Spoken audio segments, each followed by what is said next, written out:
quick backstory.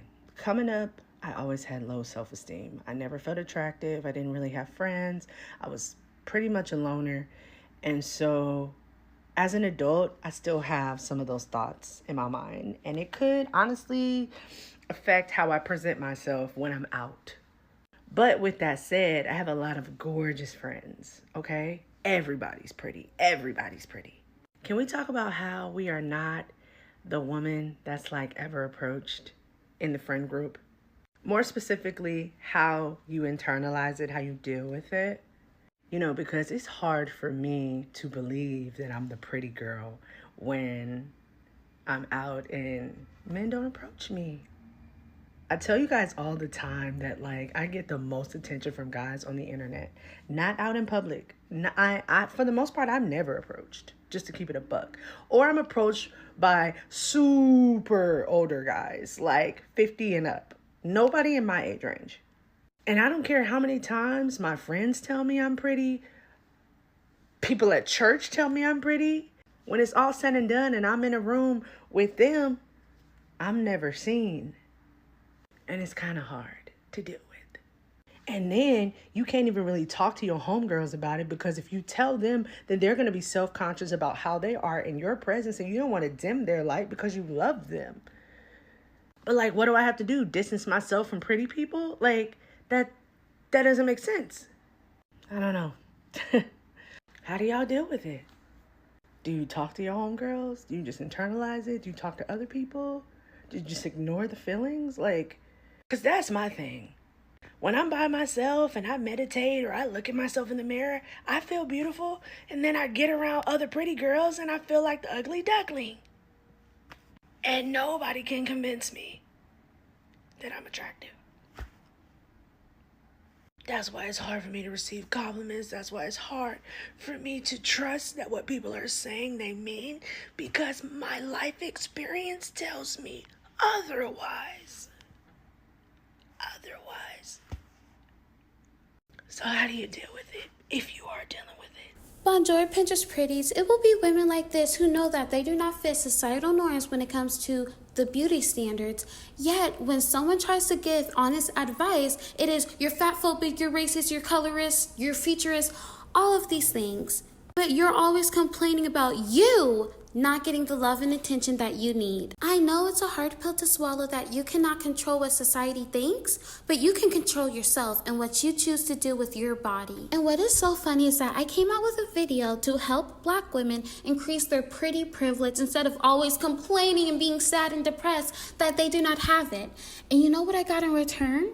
A lot of negative, angry, victim-minded comments from ugly Black women, basically admitting they will not change anything about their appearance. And you know what's crazier? 50% of the women who look like they are the ruler, the king of the underworld, would deflect my talking points and bring up my appearance. It is your fault that you are hideous, not society's. This is how I knew women were threatened by the uncomfortable situation of being accountable. In order to avoid feeling responsible for neglecting their own needs, women would rather blame everything on other people so they didn't have to hold themselves accountable when it came to their appearance. Obviously, feeling sad and hurt is a natural human reaction when things do not go your way. But the key to advancing in life is all about using the knowledge you've learned and applying it to future situations. Guess what? So you are a better and improved version of yourself. Keyword, yourself. Now, for example, in the event that I was broke and I had no money, I would analyze my current situation and see what improvements I can make so I don't have money problems going forward. Another example, if I am working at McDonald's, I will go to interviews with other employers that pay more money or ask my boss for a raise. It's literally that simple. You can't sit still and do nothing with your life. You need to take action, or the same depressing things will happen over and over and over and over again. You have to break the curse. You have to break the loop. Change your actions, or everything's gonna stay the same. But you know what's crazy? Someone with a victim mindset would not hear anything I said. It will fly right over their heads because they would rather complain and deflect from the actual issue than improve themselves. And this is how I know a lot of people are low IQ or something's like not right in their brains, because as humans, you're supposed to want to grow. You're not supposed to want to hinder your growth. But anyways, I also hear people complain about how they are so unapproachable, how they hate being ugly, how they hate that when they're with their friends, they are invisible. But what are you doing to make sure you are seen? What are you doing to make sure you're heard? What are you doing to make sure people are taking you seriously? Seriously, ask yourself these questions. Let's work on some introspection. Thank you. Black women are the only race of women who I see going online and complaining about being unattractive. Yeah, I don't see Korean or Japanese women getting online saying, it's so hard being Japanese, it's so hard being Korean, we're the ugliest women known to existence. No, but what I do see them doing is getting in the gym and clocking in. What I do see them doing is playing the game of dating to get what they want instead of settling for dusty men who have no standards and who will make you a baby mama. But that will go unheard. And here's an interesting take on this. We live in a world of technology now. You go on Tinder, most of the women have these horrendous amount of filters on their face, okay?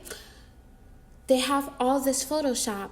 And when they meet up with these men who are swiping right on them, the men are like, okay, she's not looking like how I expected her to. But, why not? Why not give it a chance? That right there is proof that that man does not want you. Because, yeah, you might be getting a lot of right swipes on Tinder, but are you getting that in real life? No, that is for a reason. It is so easy to put up this fake facade online, but you cannot do it in person. People see the real you in person, and when they see the real you, they decide whether or not they like you. So if you see you're not getting approached in real life, but you're getting approached online, don't let that go unnoticed. It is for a reason. We are humans. We are not computers. And what I'm noticing, so you can make your fake ass reality real, you will come up with excuses for how actual reality works. If a man is attracted to you, he will do what he needs to do to get to know you. He's not going to be thinking, oh, she's so beautiful, but I'm too scared to go up to her. And if he is, he's a bitch, which I don't know why you would want him. Chivalry is not dead. People need to stop thinking with their hearts and start thinking with their brains. Once you do that, I promise life will become all rainbows and butterflies. But that is the end of my video. Au revoir!